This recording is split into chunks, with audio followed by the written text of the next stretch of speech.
Bonjour, Michel Delettre, secrétaire général de la FDC 70. J'ai coutume de vous présenter le rapport d'activité lors de notre assemblée générale au printemps. Cette année, pour les raisons que vous connaissez, ce temps fort dans la vie de la fédération a dû être aménagé et c'est par le biais de ce diaporama que j'ai choisi de vous faire part des travaux effectués en 2020-2021. Association agréée au titre de la protection de l'environnement, les missions de la fédération ne se résument pas uniquement au comptage, à l'organisation de la chasse ou à la seule régulation des populations de grand gibier dans le département, loin s'en faut.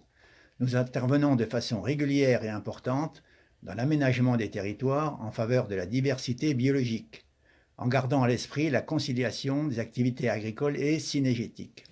Quelques brèves remarques. Le nombre d'adhérents s'est stabilisé. 7146 chasseurs, soit 52 moins que l'année dernière. Parmi eux, 42% des chasseurs ont pris une validation nationale. Les formations dispensées par la FDC 70 ont été en grande majorité maintenues malgré les difficultés sanitaires.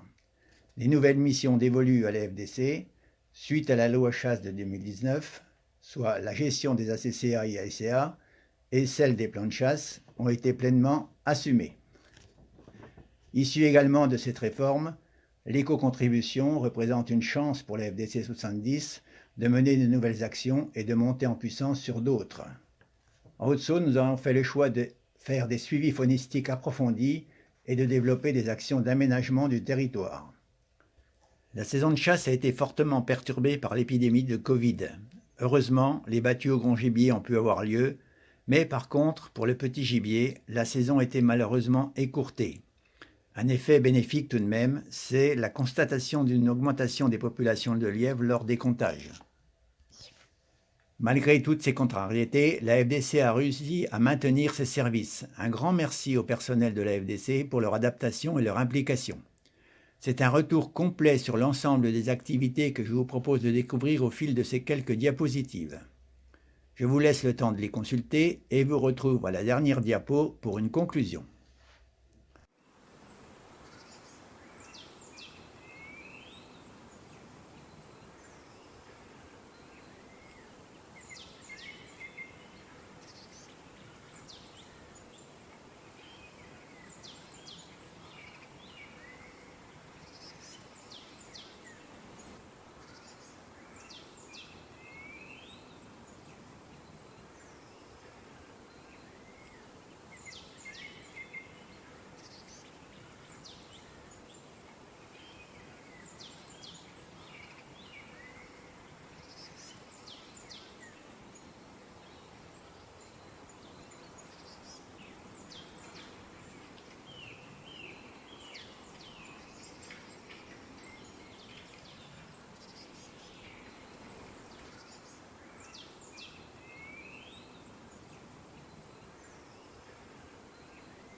Comme vous avez pu le découvrir, l'activité de la fédération reste riche et variée. En ce qui concerne le sanglier, vous avez pu constater une explosion des dégâts malgré les efforts de prélèvement. L'objectif principal sera la prévention des dégâts et dès maintenant, la protection des semis de maïs. Il faudra aussi garder comme objectif la diminution des populations de sangliers sur certains secteurs. Au sujet des mesures environnementales, nous continuons toutes nos actions en faveur de la biodiversité. Plantation de haies, implantation de couverts environnementaux. Nous participerons également aux actions du plan de relance national en faveur de l'environnement. Merci d'avoir consacré votre temps à la lecture de ce rapport d'activité. Le personnel de la fédération reste à votre disposition pour tout renseignement complémentaire pour la saison à venir.